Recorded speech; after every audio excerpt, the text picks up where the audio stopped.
అని ఎదురు చూస్తున్నాం. మధ్యలో నేను పానకంలో పొరకలెక్క ఇది బాగాలేదు, కానీ ఒక 2 మాటలు.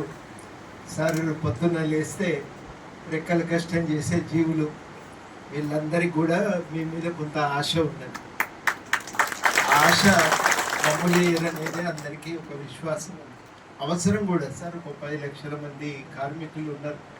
ఈ కార్మికులందరూ కూడా కొంత దూరదృష్టితో సమాజ హితం కోరి ఆలోచించేటువంటి వాళ్ళే. అప్పటికప్పుడు ప్రయోజనం కోరి ఎటుబడితే అటు ఉడికే వాళ్ళు కాదు. మొన్న రాష్ట్రంలో కూడా ఒక రాజకీయ మార్పుకు పూనుకొని అందరూ కూడా కష్టపడి పనిచేసిండ్రు. అందరూ కూడా తమ వంతు తోడ్పాటు కూడా. ఇట్లాంటి కార్మికుల విషయంలో ఇవాళ వారు అన్ని విషయాలు కూడా చెప్పారు. కానీ ఒక్కటి చెప్పవలసిన అవసరం ఏముందంటే, ఈ కంపెనీల నుంచి కూడా మీరు కొంత ఏదన్నా తీసుకొని కార్మికుల కోసం 1950లో నెహ్రూ గారు కాలనీలు కట్టించారు.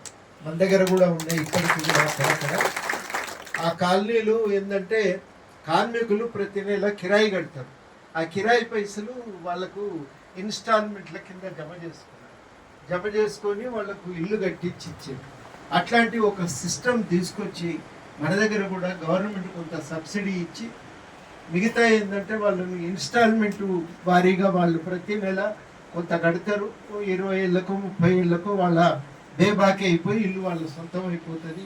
అట్లాంటి ఒక వ్యవస్థ తీసుకొచ్చి ఒక కాలనీని అభివృద్ధి చేస్తే కూడా బాగుంటుందని, దాని గురించి కూడా కొంత ఆలోచన చేయాలని నేను మీకు వినమ్రంగా విజ్ఞప్తి చేస్తున్న. అవకాశం ఉంది. మొత్తం మీదనైతే ఈ రాష్ట్రంలో కార్మికులకు సామాజిక సంక్షేమాన్ని పట్టించుకొని వాళ్ళకు పిల్లలకు మంచి చదువు, వైద్యము, నివాసము, ఈ 3 మీద మనం దృష్టి పెట్టగలిగితే మరి చాలా వాళ్ళకు లాభం అవుతుంది, పార్టీ బలపడుతుంది అని చెప్పి నేను భావిస్తూ ఉన్నా. ఈ దిశగా ఆలోచించాలని చెప్పి మిమ్మల్ని ప్రత్యేకంగా కోరుతూ ఈ అవకాశం ఇచ్చినందుకు కృతజ్ఞతలతో